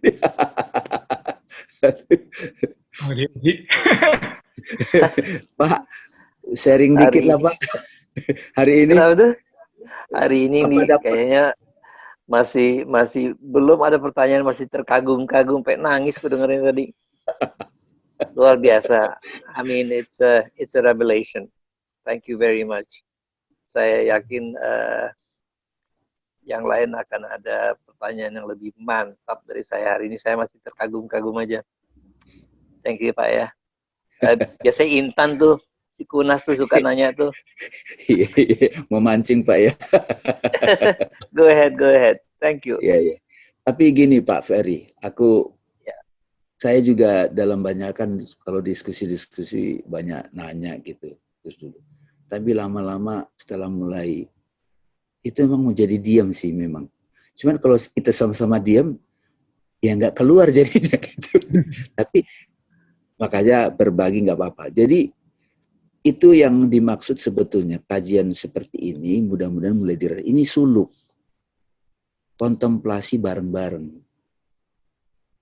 Jadi kalau di Al-Quran itu disebut watawaso bil haq, watawaso bis sabar. Nasihat menasihati dalam kebenaran Al-Haq itu kan nama Tuhan. Dalam setiap aktivitas kita ada kehadiran Al-Haq di situ. Cuma kita belum ngeh. Pada waktu kita ngumpul di sini, oh itu ya maksudnya. Oh itu ya. Jadi ya telat dapatnya gitu. Tapi nggak apa-apa juga, dapat juga. Padahal Allah hadir dalam setiap peristiwa. Cuma begitu, oh itu maksudnya waktu kemarin saya ketipu ya. Oh itu ya maknanya gitu. Nah dalam Al-Quran itu yang disebut Iqra, teman-teman. Iqra, baca, contemplate. Bang Dame, assalamualaikum. Waalaikumsalam tuh, ada tuh Bu Intan tuh, iya. Saya dikasih link ini kan nggak enak soalnya ini keluarganya si Fahri ya, jadi saya nggak mau nanya-nanya nanti disosok tahu loh, kan gitu. Jadi, nah begini, saya dapat revelation juga nih, tapi pagi ini sambil beresin baju ya. Begini, Bang Dame, jadi kita itu bisa berspiritual dengan budaya agama yang kita yakini dari kecil gitu. Dulu saya menganggap harus meditasi, harus harus apa. Ternyata di agama apapun, budaya apapun, kita bisa berspiritual. Can you elaborate on that? Ya, Bang oke. Dame, Terima kasih Bu Intan. Jadi pada waktu kita lahir dari keluarga atau dengan agama tertentu, katakanlah Islam atau ada yang Buddha, Kristen, itu kan bagian dari orkestra kosmos. Tidak kebetulan. Nah, cuman kita kadang ketemu keluarga atau orang tua yang kita belum tentu mengerti agama yang diturunkan ke kita. Namanya agama keturunan. Setelah jadi agama keturunan, jadi agama KTP. Di Jakarta Pak Irfan ada itu namanya Islam KTP gitu, sinetronnya gitu. Jadi, nah, tapi dalam perjalanan itu, karena kita belum dapat sisi spiritual atau esoterik, sisi rohani dari form agama kita, dogmanya, atau teologi, atau fikihnya, syariatnya, maka kita perlu belajar lebih dalam. Nah saya, kalau ada orang tiba-tiba belajar ke yang lain, saya menghormati, meskipun saya tahu nanti dia balik lagi kok ke tradisinya. Ada tuh, pasti Bu Intan tahu tuh, jadi liar. Tapi ada orang ketakutan, jangan belajar. Akhirnya jadi, padahal anak itu merasa dari tradisi lain dulu. Iya. Jadi di pertemuan awal-awal di sini Bu Intan itu saya pernah membahas what is religion ya Pak Irfan ya. Religion mean which bind man with God. Agama adalah yang menghubungkan kita dengan Tuhan, divine reality. Nabi Ibrahim itu terhubung dengan Allah, Zat. Nabi Musa juga, Nabi Isa juga, semua Nabi. Dan Nabi bukan cuma yang 25. Nah, dari hadis Rasulullah, pasti Pak Irfan tahu juga. Nabi itu ada 124.000. Betul. Ya, yeah, I know that. Nah, tapi Nabi itu dalam tradisi Islam, ada satu pemaknaan yang banyak orang keliru tentang Muhammad. Muhammad itu ada individunya, Muhammad bin Abdullah, tapi juga ada Muhammad maknanya sebagai yang terpuji artinya. Muhammad min terpuji. Dia universal man. Hadir pada sosok Muhammad bin Abdullah. Nah itu Muhammad yang itu nanti pembahasan tentang syahadat. Ya, jadi mudah-mudahan Pak Irfan nanti kalau berkenan kita boleh diskusi juga tentang kontemplasi terhadap kalimat tauhid supaya kita ngerti kenapa syahadat itu jadi syarat Islam. Harusnya kalau kita sudah menyadari misdak dari syahadat asyhadu an la ilaha illallah wa asyhadu anna muhammadar rasulullah, itu bukan cuma kalimat verbal. Ya kan? Berarti tradisi lain juga mengalami syahadat, cuman dia nggak pakai teks bahasa Arab. Betul. Iya kan? Tapi ada orang bersyahadat, tapi kok kelakuannya, kok sikap hidupnya kok tidak mencerminkan tauhid. Tidak mencerminkan tauhid. Jadi Indonesia itu punya satu formulasi yang bagus, yang banyak orang iri, namanya Pancasila. Ketuhanan yang Maha Esa. Itu kan tauhid Bapak Ibu. Meskipun banyak orang Indonesia nggak ngerti juga maksudnya tauhid itu. Tuhan yang perjalanan kan, balik lagi. Saya juga kadang-kadang, ya, wah itu ngerti nggak sih dia? Belum tentu ngerti. Kemanusiaan yang adil dan beradab, itu dahsyat banget. persatuan kerakyatan yang dipimpin keadilan. Aduh, itu perennial, itu ajaran abadi itu. Nah, So itu next maksud saya. time is Muhammad the person and Muhammad the symbol ya. Universal man. Saya itu Universal senasar man. Pak Irfan. Saya itu senasar, Profesor Nasar. Itu menulis buku judulnya Muhammad Manusia Ilahi. Iya. Tipis bukunya. Divine Human. Manusia Ilahi. Itu tipis bukunya, ada. Cek aja Pak Irfan. Jadi Muhammad saya itu senasar. Itu ada. Nah, saya itu senasar bagus menulis tentang bagaimana framework dari tradisi Islam, tapi menjelaskan juga substansi Muhammad. Tapi materi-materi begini memang Bu Intan itu berjodoh, Bu. Ya, kadang-kadang kalau saya juga semangat menjelaskan, enggak. Terus terang hati-hati tadi aja di awal sih. Itu dari kemarin saya bermohon juga bagaimana caranya menjelaskan itu di sini Pak Irfan. Ya. Oke, Bu Intan, terima kasih ya. Jadi semua tradisi itu pada dasarnya kayak gunung menuju pada puncak yang sama. Kalau ada perbedaan pemahaman terhadap form agama, itu kan banyak aliran tuh. Itu orang-orang yang memang masih mementingkan kepentingan. Kita tidak nafikan itu partikularisasi, tapi kita sampai ke universal dan akhirnya menghormati form-form yang macam-macam.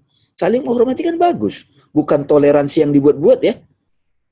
Karena kita awalnya dari jiwa yang satu kok. Nah, kalau belum sampai ke situ, ya itu perjalanan, suluk. Nggak usah dipaksa-paksa juga.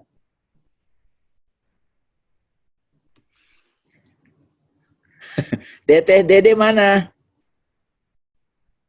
Ada Bang Dame. Lagi rapi-rapi rumah ya. Iya, ini lagi. Saya mau cerita sedikit ya, asal-muasal kajian ini Bu Intan. Jadi beberapa bulan yang lalu, Pak Irfan boleh saya cerita ya. Saya ketemu Teteh Dede di Jakarta. Jadi ada sahabat bilang, ada sahabat saya di Kanada ingin tahu Islam yang damai, Islam yang bisa membawa kita ke Tuhan. Seperti itu. Akhirnya teman itu ngomong, oh ada, jadi kita ngopi-ngopi lah di Pondok Indah. Begitu ngopi-ngopi, oh, pertama di pengajian dulu ya Bu ya? Pengajian dulu, akhirnya, Bang Dame. Iya, tiba-tiba sekali ketemu padahal buru-buru, ya ada tadi Bu Intan, kehadiran itu nongol kan. Orang kalau tulus ya, dan itu nyantol aja tuh kesenggol tuh. Jadi, tapi ada orang yang mendengar 2 jam dari awal, enggak kecantol-kecantol tuh. Tapi Teteh Dede itu udah datang telat ini. Aduh maaf ya, pertemuan sebentar itu tiba-tiba ada chemistry. Akhirnya ngatur waktu, udah gimana nih? Ya emang menarik juga sih, ngopilah kita. Pada waktu ngopi itu, oh Bang Danu saya bawa deh ke Kanada. Gimana caranya? Jauh banget. Nah, tiba-tiba pandemik Pak Irfan. Gara-gara pandemik ini akhirnya apa? Tuhan punya cara rupanya menjawab doa. Kita ketemu dulu secara virtual. Yang penting hatinya nyambung. Terbawa Bang Damai ke Kanada. Iya, jadi ada waktu kita tulus, kita niatnya itu akan ketemu dengan gelombang-gelombang hati yang sambung, Pak. Saya sudah membuktikan juga, saya ke Maroko, saya ke India, ya kemana-mana lah. Itu ternyata nyambung. Open aja, tulus, gak usah takut. Tapi kalau kita niatnya itu misalnya karena mau pilkada atau apa, saya mau cari guru gitu, ya ketemunya guru yang begitu. Jadi kembali ke dalam diri kita kok. Iya Teh. Boleh, bisa. Sebenarnya betul sekali yang Bang Dami bilang itu. Memang saya tuh sudah lama sekali ya. Maksudnya saya tuh, ya Allah, saya selalu berdoa, ya Allah, tunjukkan jalan kepadamu. Bukan dari orang-orang yang ingin saya melihat engkau ABC, tapi engkaulah yang sesungguhnya engkau. Tunjukkan jalanmu. Itu kepada, ya maksudnya jalan yang lurus ke arahmu. Bukan atas persepsi orang, atas ustadz-ustadz. Yang beritulah ihdinas syiratal mustaqim itu. Dan iya, kan saya dan pengen ditunjukkan jalan yang lurus, dan pengennya saya tuh nggak mau yang maksudnya ada aliran A, B, C, terserah. Saya pokoknya mengalir itu kepada Allah. Cuman hanya Allah gitu. Saya tidak mau yang gimana-gimana terpengaruh oleh macam-macam saya welcome semua aliran itu, tapi saya pengennya yang benar-benar kepada Allah berakhirnya gitu. Iya, jadi kalaupun misalnya nanti ada pemahaman yang macam-macam, kita jadi ngerti.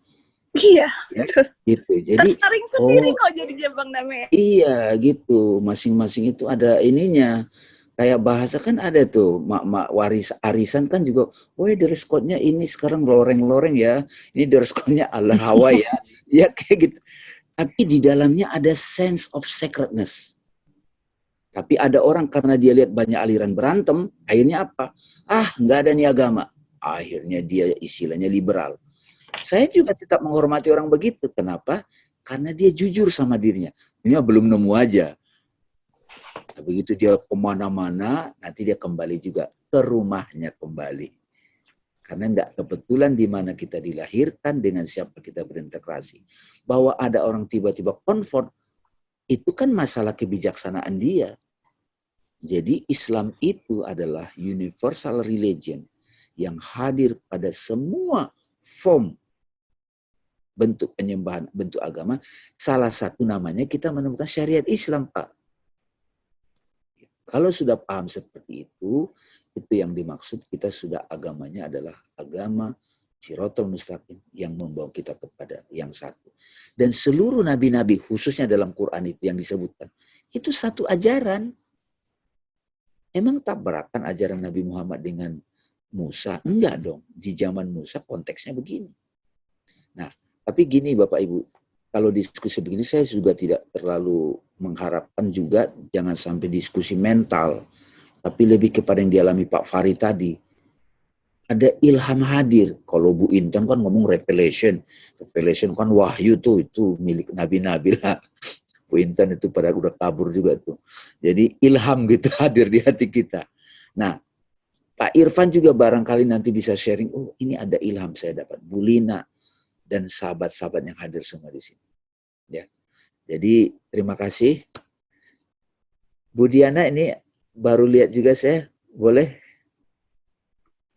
Saya amit dulu. Saya diundang oleh tante saya, Tante Dati. Saya ada di Melbourne. Oh iya Bu, alhamdulillah Bu ya. Ya. Nyambung ya suka... tadi ya? Oh, agak terlambat sih karena saya nggak tahu kalau ini ada di Kanada. Saya pikir ini ada di Jakarta. Saya bingung itu jamnya tuh jam mana gitu loh. Jadi agak terlambat masuknya. Silakan dijawab Pak Irfan itu. Pak Irfan gimana? Enggak sih. Ya cuma ngasih tahu aja gitu. Iya. Ya, jazakallahu khairan Ustaz Dame. Ya, mungkin ada satu pertanyaan terakhir kalau bisa. Ya Bu, nggak apa-apa dulu. Siapa ada Bu Feli apa Bu Lisa? Ya boleh Bu Lisa dulu, nanti Bu Feli terakhir. Assalamualaikum warahmatullahi wabarakatuh, Bang Dame. Waalaikumsalam. Iya Bu. Terima kasih banyak sebelum dan sesudahnya yang selalu sabar dan memberi penjelasan kepada kita semua yang di Kanada yang haus akan siraman rohani. Karena seperti di Kanada memang sangat sulit untuk bisa menemukan ustadz atau orang yang lebih tahu agama dari kita lah begitu. Ini di sini yang ingin saya tanyakan, kita sebagai manusia terlahir tidak membawa apapun dan kembali menghadap Allah pun tidak membawa apa-apa. Dan seperti Bang Dame tadi bilang, salah satu hubungan kita kepada Allah, kedekatan kita kepada Allah seperti connect dengan orang lain adalah membantu orang lain atau keluarga, khususnya keluarga yang lebih utama, keluarga dulu baru orang lain atau gimana gitu. Nah, untuk saya sendiri dan pada umumnya mungkin teman-teman kita, sahabat kita yang pergi jauh merantau umumnya mereka berjuang untuk memenuhi kebutuhan ekonomi atau di dunia ini ya begitu. Nah terus seperti saya sendiri pribadi saya selalu ingin bisa berbagi dan membantu orang lain, khususnya keluarga. Dan kadang-kadang di luar kemampuan saya gitu. Jadi kalau misalnya ada saudara atau yang teman mohon bantuan, terus kita tidak bisa membantu, sampai saya bilang astagfirullahaladzim gitu, ada seseorang sahabat atau saudara juga, kenapa sampai menyebut seperti itu gitu. Jadi saya kadang, lalu bagaimana saya harus mengucap, saya bilang begitu. Jadi mohon Bang Dami kasih beberapa contoh ucapan bagaimana yang baik dan situasi yang bagaimana yang tepat untuk menuju kepada Allah gitu. Ya, makasih Bu Lisa. Terima kasih. Terima kasih banyak. Saya bersyukur tuh Ibu mulai bisa memaknai bahwa kehadiran Tuhan itu yang tak terbatas, yang maha segalanya, itu hadir dalam hubungan kita, yang bentuknya itu istilah Ibu membantu. Sebetulnya itu yang dimaksud dengan silaturahim, Bu, atau sedekah. Sedekah kan berasal dari kata sidikoh, sidik kebenaran, ya, sidik benar, Abu Bakar Siddiq. Jadi pada waktu ada orang minta tolong, kita kadang sebut keluarga, teman. Ini keluarga loh Bu Lisa. Yang ngumpul ini sudah jadi keluarga ini. Iya kan? Sudah jadi satu orbit. Jadi ada memang keluarga kita DNA atau keluarga karena biologi gitu ya. Dan orang itu kadang menjadi amanah tanggung jawab buat kita. Dan pada saat yang sama juga jadi beban Bu. Attachment. Ya. Kadang-kadang kita merasa mau mengurus semuanya. Nah, itu attachment. Kita harus cek ke dalam. Ya. Jadi pada waktu tiba-tiba ada orang minta tolong sama kita, siapapun dia, kalau saya menyarankan siapapun. Mau dia keluarga sedar, atau kadang kita nemu di jalan. Belajarlah untuk menyadari Tuhan memakai kita untuk berbagi. Oke? Jadi Ibu jangan merasa pusing lagi. Kalau tidak sanggup ya Ibu bukan yang diizinkan membantunya gitu. Saya mengalami itu Bu yang gitu. Ada misalnya anaknya kakak saya dari Tapanuli minta uang sekolah. Dulu nggak enakan saya itu. Kayak merasa terintimidasi, nggak bisa bantu. Bagaimana? Jadi ribet sendiri. Ini sudah tidak pas ini. Di situ saya belajar. Oh, even saya membantu orang pun, itu Allah sendiri yang memakai saya. Jadi santai aja. Bayangin kalau pemimpin begini. Jangan pusing jadi pemimpin. Gunakan amanah itu untuk melahirkan kasih sayang. Sehingga pada saat kita membantu orang, kita enjoyment. Kita bersyukur kita dipakai. Kalau kita nggak sanggup, ya kita berdoa. Nanti tiba-tiba orang itu akan terbantu juga. Dan tidak selalu bantuan itu harus kita kasih. Kadang-kadang ada kita nggak kasih juga pembelajaran buat dia adalah dia harus bisa mandiri. Jadi, tapi poin yang menarik tadi Ibu sudah mulai merasakan kehadiran nama Tuhan kasih sayang dalam interaksi antar manusia. Kalau ini jadi kacamata Ibu itu kan menarik tuh Bu. Ya. Gitu. Jadi justru kita memang mendekat. Nah makanya kan ada istilah hablum minallah, hablum minannas. Cuma kan saya bilang sih sebetulnya semuanya hablum minallah. Hubungan dengan manusia hablum minallah. Makanya lama-lama nanti kita akan mulai sadar fa'aina ma tuwallu fasama wajhullah. Kemanapun kau menghadap di sana wajah Allah, surat 2 115. Cuman kan ini harus kita simpan dalam kesadaran kolbu kita Bu. Ya, jadi apa ucapannya kalau saat begitu? Ya, perjalanan lagi Bu. Ya. Jadi Ibu ngecek materi-materi awal kan di awal ini saya nyebut namanya ikro ya, self inquiry. Jadi saat ada sesuatu peristiwa, reaksi batinku apa?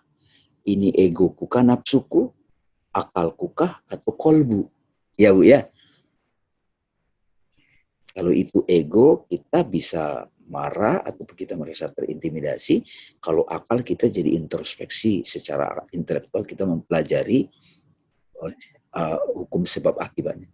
Tapi kalau di kolbu kita diam dulu sejenak hening, mohon petunjuk pada Allah. Tadi kalimat-kalimat dari Ibu Teteh Dedi itu, iya kanak buru, kan jadi ngerti tuh. Pada waktu Teteh itu mau mencari guru yang membawa dia ke Tuhan, ya karena bukan hanya Engkau ya Allah, aku tidak mau terjebak pada konflik-konflik antar kelompok ini. Itu kan iya karena budu. Nah, Siratul Mustaqimnya mana? Jalan yang membawa kita kepadanya. Nah, Tuhan perjalankan juga gitu. Ya jadi bacaan dari segala bacaan Bu Lisa. Diam, hening, stay di kolbu. Nah dari sana dapat tunjuk. Yang tadi saya bilang 6.600 sekian ayat jadi Fatihah, Fatihah jadi Bismillah, Bismillah jadi ba. Itu segalanya. Kalau saya sebut ba itu, baitullah, itu mudah-mudahan teman-teman sini udah paham. Itu namanya center, Bu. Kembali ke center, Bu. Kembali ke kolbunya. Dari kolbu itu nanti Ibu akan dibimbing nih. Kalimat manapun bisa Ibu pakai. Istighfar bisa, subhanallah bisa. Subhanallah itu apa? Keindahan. La ilaha illallah, la haula wa la quwata illa billah ya. Tapi Pak Irfan, ini memang jadi perjalanan kita ya Pak Irfan ya. Jadi nggak bisa langsung semuanya grab ya. Saya juga menyadari, tadi kalau memang berkenan kita coba bahas lagi makna kesaksian asyhadu alla ilaha illallah Muhammad Rasulullah. Biar kita betul-betul paham kenapa ini syarat untuk Islam. Dia tidak hanya verbal expression, dia tidak hanya mafhum, tapi realization. Itu ya Bu Lisa ya. Masih ada yang mau ganjal dikit? Cukup dulu ya. Oke, silakan. Celia, silakan. Terima kasih. Tadinya saya agak enggan bertanya karena takut mengganggu satu grup yang sudah bersama-sama beberapa waktu. Tapi tadi ada kata-kata yang membuat saya sedikit berani. Tadi suluk kontemplasi bareng tadi. Ya. Jadi oke. Dan sharing itu perlu. Saya banyak sekali yang saya peroleh hari ini. Jadi misalnya hari ini ada terdengar antara melihat dan bersaksi. Itu taste-nya udah beda. Ada seolah-olah ada peningkatan. Nah, peningkatan itu kan berproses. Bagus sekali tadi yang 4 itu. Saya baru pernah melihat pertama kali ini. Terima kasih pagi ini saya hadir. Ada yang berproses bertahap dari kaddi ke lapas ke mafhum baru ke misdak. Tapi kok ada juga yang langsung. Iya, ya. Dan itu satu pertanyaan, tapi ada pertanyaan yang terkait dengan pertanyaan saya yang beberapa waktu yang lalu sama Bang Nani. Iya. Mengenai humility. Ya. Kayaknya apakah humility itu prasyarat untuk yang bertahap tadi itu? Iya Bu. Jadi ini bagus banget. Ini kan sebetulnya bagan tadi. Itu formulasi yang sangat logik. Saya mempelajari itu dari filsafat Islam. Dan dari situ sebenarnya terkuak banyak hal yang kita bisa mengerti. Tapi ada satu poin lagi di situ, Bu Felia paham maksudnya. Ada orang memang langsung ke misdak. Yes. Nabi Muhammad itu di Gua Hiro itu dapat langsung misdaknya loh. Quran yang dialami Nabi Muhammad di Gua Hiro itu langsung aslinya. Baru dikeluarin dikit-dikit, baru ada proses. Keluarin. Dalam konteks pemahaman time, itu 22 tahun, 2 bulan, 22 hari. Nah, di dalam tradisi Islam, ada namanya suluk. Itu membawa kita tetap belajar secara intelektual, kita melakukan praktek syariat semampu kita, tapi pada saat yang sama Allah hadir itu ngasih misdak ke kita. Itu yang dimaksud dengan, kalau di Quran, nuzulul Quran. Inna anjalnahu fi lailatul qadar itu juga. Nah, ini kalau jadi perspektif kita, itu akan membuat kita kan jadi ada proses tulus dan rendah hati. Ya Allah, Engkau tahu. Nah, kita membuka diri nih. Mudah-mudahan nanti, insya Allah Bu Felia dan teman-teman akan merasakan nih, hadir banget, makin intens di kehadiran Tuhan nih. Makin intens sampai, apa kata-katanya? Oh, the wonderful world. I see trees of green, red roses too. I see the bloom for me and you, and I think to myself, Alhamdulillah, gitu. Wonderful, makin intens. Dan yang menarik, Tuhan tahu mangkok kita, Bu Velia. Allah itu kan lautan tuh. Oh, Nabi Muhammad dapat lautan itu sampai begini kok. Nggak kuat. Tentu Bu Velia nggak mau dong langsung begitu. Nggak kuat, Bu. Incerit aja. Nah, sikap seperti ini nanti akan menjadi habit kita dalam belajar. Dan Allah mendengar, dia akan kirimkan, pertemukan kita dengan buku, dengan website, dengan orang. Wow, gitu. Nah, saya percaya semua memang ada waktunya. Seperti saya pribadi pengalaman, semua ada waktunya. Saya punya catatan-catatan banyak, Bu. Ya, ini contoh nih. Ini gini. Ini dari 2010. Itu saya buka lagi sekarang, Bu. Wah, kok beda ya saya cara ngelihatnya sekarang. Sekarang saya lagi coba formulasikan, Bu, biar bisa orang nangkap. Saya tulis, saya ketik segala. Ya, mudah-mudahan jadi buku nanti insya Allah. Ini salah satu isinya, Bu. Bu. Jadi, Iqra, ini ada 500-an quote. Terus juga, dan terus nulis-nulis. Tadinya nahan diri nih. Aduh, bagi nggak ya? Kayaknya gara-gara pandemik ini, itu pada turun gunung semua. Karena sudah terlalu ngaco dunia virtual ini. Ngaconya lebih banyak. Dan itu viral, yang viral. Tapi kalau misalnya yang bertapa itu turun, mereka bukan pingin tampil. Buat apa? Mau capek kok tampil itu, Bu? Kan pasti Bu Velia tahu tuh kalau ini harus bajunya ini. Capek banget begitu. Tapi perlu appropriate, perlu soleh. Nabi Muhammad maunya kan buat diri ininya aja kan bertapa. Tapi setelah itu, wahai orang yang berselimut, itu Pak Irfan, sampaikan. Jadi memang, tapi saya lihat ya Bu Velia, orang itu meng-attract memang kepada soul-soul yang memang jiwa dia siap. Sekarang kan sebenarnya banyak banget kan yang fasilitas lengkap, Bang. Jadi dari situ kesaksian yang sesungguhnya itu adalah sense of sacredness itu, Bu Velia ya. Nah, bagaimana kita bisa mengaksesnya? Saya pribadi saya akan mengatakan melalui syariat, Bu, yang sudah ada. Tapi bukan kita nambah-nambah jumlah, enggak. Anak saya sampai saya bilang, nah kalau sehari kamu 1 cukup. Yang penting sacredness. Kalau 5 kamu belum bisa. Kalau misalnya frameworknya 5 waktu itu. Kalau di jalan ada qasar jamak kok. Nggak usah ribet. Kalau ada beda paham sama kamu, ya enggak apa-apa. Beda aja. Tapi saya mau komunikasi dengan Tuhan. Saya baca buku, ketemu komunikasi dengan Tuhan, diskusi sama orang. Dan sahabat-sahabat sekalian, pelan-pelan nanti kita akan memasuki aman itu sekarang, jannah itu. Pak Irfan ada bukunya Syaitu Senasar, judulnya The Garden of Truth. Ya, ada. It's very elaboratif ya. Itu pernah di Bank Indonesia, Bu Velia. Itu pernah saya bikin kelas Garden of Truth. Itu. Nah, itu pintu masuk kalau orang mau masuk, bahkan apapun background agama itu cocok dengan itu.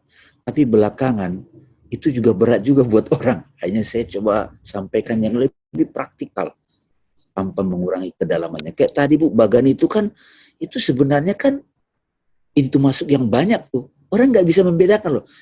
Orang WA itu berantem, itu kan katbi. Tapi pemahamannya partikular.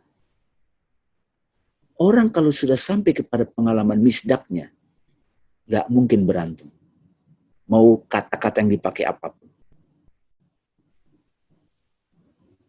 Ya, jadi humility ini adalah modal sikap kita yang akan mengantarkan kita kehadiran nama-nama Tuhan. In many form, bukan cuma 99. 99 adalah simbol infinity, tak terbatas.